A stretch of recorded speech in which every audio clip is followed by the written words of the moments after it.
नमस्कार दोस्तों, स्वागत है आप सबका एक और नए वीडियो में। तो दोस्तों, आप में से किस किस ने अब तक स्त्री 2 फिल्म देखी है? जल्दी से कमेंट में बताओ। और अगर किसी ने नहीं भी देखी तो इतना तो ज़रूर पता होगा कि स्त्री 2 फिल्म एक सरकटे भूत के आतंक के ऊपर बनी है।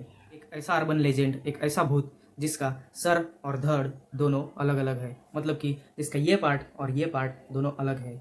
और ये भूत हमेशा अपने कटे हुए सर को अपने हाथ में लेके घूमता है। लेकिन जिसने भी आज तक इस फिल्म को देखा, सुना या फिर डिस्कस किया है, उनका तो सिर्फ यही कहना है कि नहीं यार, ऐसे दानव, ऐसे राक्षस असली दुनिया में थोड़ी होते हैं। ऐसा कौन सा भूत होगा जिसका सर कटा होगा? नहीं यार, ऐसा तो कोई भूत होता ही नहीं है। तो भाई साहब, वो भूत है, वो किसी भी शेप या हालत में हो सकता है। अब आप लोगों ने स्त्री 1 तो ज़रूर देखी होगी। तो स्त्री 1 भी एक ऐसी ही खतरनाक अर्बन लेजेंड की एक सच्ची घटना पर आधारित थी। ठीक उसी तरह से ये फिल्म भी एक सच्ची घटना पर ही आधारित है। तो आइए देखते हैं कि आखिर इस सरकटे भूत की कहानी है क्या। लेकिन उससे पहले वीडियो को लाइक करो, शेयर करो और कमेंट करके बताओ कि आपको वीडियो में से कौन सा पार्ट अच्छा लगा। और अगर चैनल को सब्सक्राइब नहीं किया है, चैनल को सब्सक्राइब करके आगे दिखने वाली बेल आइकन को दबा दीजिए ताकि आने वाली हर नई वीडियो सबसे पहले आप तक पहुंचे। तो ये कहानी बंगाल के एक छोटे से गांव की है। तो दीपक नाम का एक लड़का बचपन से लखनऊ में पला बड़ा था, लेकिन उसका असली गांव वेस्ट बंगाल और बांग्लादेश के बॉर्डर के एक छोटे से कोने में पड़ता था। बचपन में ही अपने गांव गया था। बचपन से वो अपने गांव वापस नहीं गया था।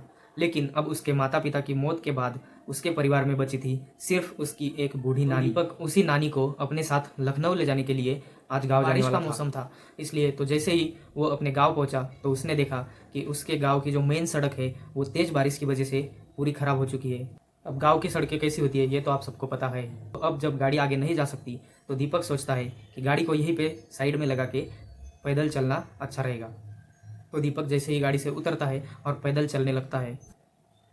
अब थोड़ा आगे चलने के बाद उसे साइड में एक बोर्ड दिखता है जिसपे उसके गांव का नाम लिखा था। वो एक शॉर्टकट था उसके गांव में जाने के लिए, जो कि जंगल से होते हुए गांव में पहुंचता। दीपक सोचता है कि शॉर्टकट लेने से मैं थोड़ा जल्दी पहुंच जाऊंगा और दीपक उसी रास्ते से चलने लगता है।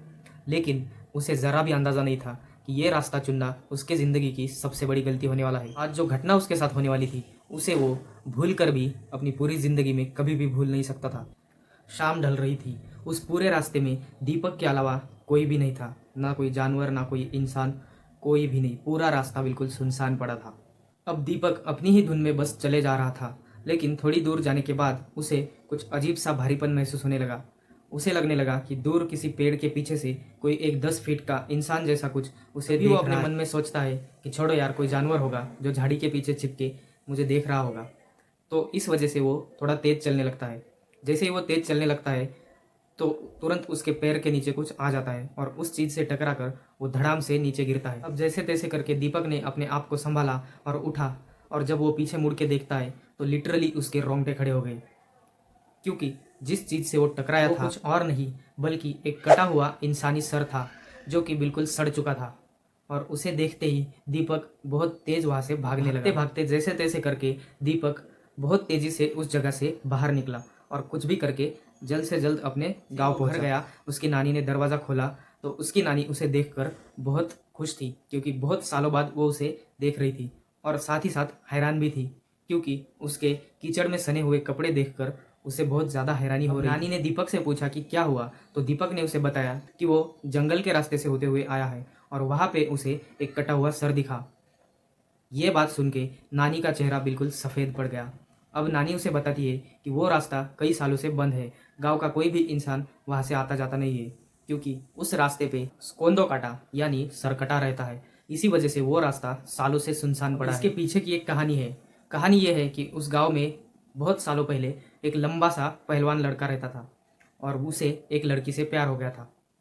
अब जब उसने उसके प्यार का जिक्र उस लड़की से किया तो उस लड़की के घर वालों ने उसे बहुत बेरहमी से मारा, पीटा, बहुत बेइज्जती की, और इसी वजह से वो लड़का पागलों जैसे बर्ताव करने लगा। उसने आगे अपने पागलपन में एक रात उस लड़की को मार डाला। जैसे ही उसने उस लड़की को मार डाला तो उसके घर वालों ने उसे पकड़ के जंगल की तरफ ले गए और वहाँ पे उसका सर काट दिया, और उन लोगों ने उसका कटा हुआ सर और धड़ उसी जंगल में वैसे ही छोड़ दिया। और कहते हैं कि तब से आज तक उस सरकटे की आत्मा उसी जंगल में भटकती रहती है और अपने बदले की आग में जलती रहती है। कि एक बार अगर कोई उस सरकटे को देख लेता है तो वो सरकटा उस इंसान को भी मार देता है और अपनी तरह सरकटा बना लेता है। लेकिन दीपक को इस कहानी पर बिल्कुल भी विश्वास नहीं था। उसने अपने नानी से कहा कि उसने जो जंगल में देखा वो कोई आत्मा नहीं थी, वो बस एक मरे हुए इंसान का कटा हुआ सर था। नानी भी उसे ज़्यादा परेशान नहीं करना चाहती थी, तो वो दोनों खाना खा के सो जाते हैं। अब जैसे ही आधी रात होती है तो दीपक को लगता है कि नींद में उसे कोई धीमी आवाज़ में पुकार रहा है। अब वो आंखें खोल के देखता है, पूरा कमरा बिल्कुल खाली पड़ा था, कोई भी नहीं था कमरे में। तो उसे लगता है कि शायद नानी आई होगी, तो वो जाके अपनी नानी के कमरे में चेक करता है, लेकिन नानी तो गहरी नींद में सो रही थी। तो अब दीपक सोचता है कि ये थकान की वजह से हो रहा होगा, और वो जाके फिर से अपने कमरे में सो जाता है। जैसे ही उसकी आंख लगती है तो फिर से उसे वही आवाज़ आती है, वैसे ही कोई उसे धीमी आवाज़ में पुकार रहा है। और दीपक देखता है कि वो उसी जंगल में है और उसके ठीक पीछे एक 10 फीट का आदमी खड़ा है जिसका सर कटा हुआ है, और वो अपने सर को अपने हाथ में लेके दीपक के पीछे दीपक देखता है कि उसके हाथ में वही भयानक सर है, जो सड़ते हुए मांस वाला सर, जो कि दीपक ने थोड़ी देर पहले रास्ते में देखा था। और अब वो सर दीपक से मदद मांगने लगता है। वो दीपक से बोलता है कि क्या दीपक उसका कटा हुआ सर उसके धड़ पे फिर से जोड़ सकता है। अब ये सब बोलने के बाद वो कटा हुआ सर जोर जोर से बहुत गंदी तरीके से हंसने लगा, और उतने में दीपक की आंख खुल गई। जैसे ही उसकी आंख खुली तो वही कटा हुआ सर उसके ठीक सामने हवा में लहरा रहा था। लहराते हुए वो सर वैसे ही गंदी तरीके से जोर जोर से हंस रहा था। अब दिवाकर बहुत ही ज़्यादा डर चुका था, लेकिन डर के मारे वो अपने बिस्तर से हिल भी नहीं पा रहा था। तो वो जोर से चिल्लाता है। उसकी चीख सुन के उसकी नानी कमरे में लाइट ऑन कर देती है। जैसे ही लाइट ऑन होता है वो सर वहाँ से गायब हो जाता है। अब नानी उससे पूछती है कि क्या हुआ, आकर उसे बताता है कि उसने बस एक बुरा सपना देखा। पूरी रात दीपक सो नहीं पाया था। अगले दिन उसने पूरे गांव में लोगों से पूछना शुरू किया, तो उसने लोगों से उस सरकटे के बारे में बहुत से किस्से सुने, और उसमें से एक किस्सा ये भी था कि वो अपने सर को जोड़ने के लिए लोगों को कहता है, और अगर किसी ने उसका सर जोड़ दिया तो वो पूरे गाँव को ख़त्म कर देगा, और जो लोग उसका सर जोड़ नहीं पाते उन्हें वो अपनी तरह सरकटा बना देता है। अगली रात जब दीपक अपने कमरे में सोने के लिए गया तो उसने देखा कि खिड़की के बाहर एक लंबा सा आदमी शॉल ओढ़े खड़ा है। उसे देख के दीपक बहुत ही ज़्यादा डर चुका था।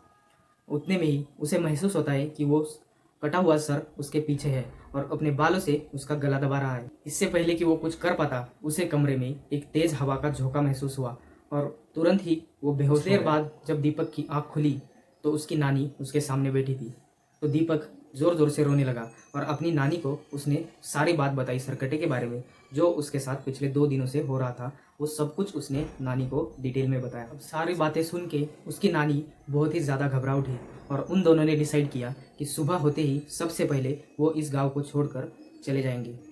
और अब उसकी नानी उसके साथ उसी के कमरे में सो गई। अब जैसे ही दोनों सो गए और थोड़ी देर बाद जब नानी की आँख खुली तो उन्होंने देखा कि दीपक अपने बेड पे नहीं था। अब नानी बहुत ही ज़्यादा घबरा गई और पूरे घर में दीपक को ढूंढने लगी।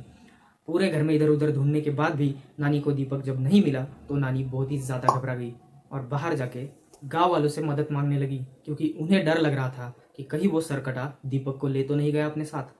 तो पूरे गांव वाले और नानी मिलकर उसे इधर उधर ढूंढने लगे। सब लोग जंगल में पहुंचे। थोड़ी आगे जाने के बाद उन्होंने सुना कि कोई बहुत तेज गुर्रा रहा है।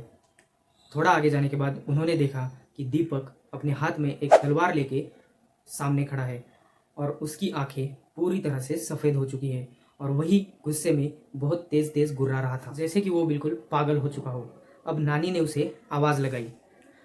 अब नानी की आवाज़ सुनते ही दीपक ने ज़ोर से गुस्से में अपनी ही हाथ की जो तलवार थी उससे अपना सर काट दिया, और ये देखकर सारे गांव वाले बहुत ही ज़्यादा डर गए और वहाँ से भाग गए।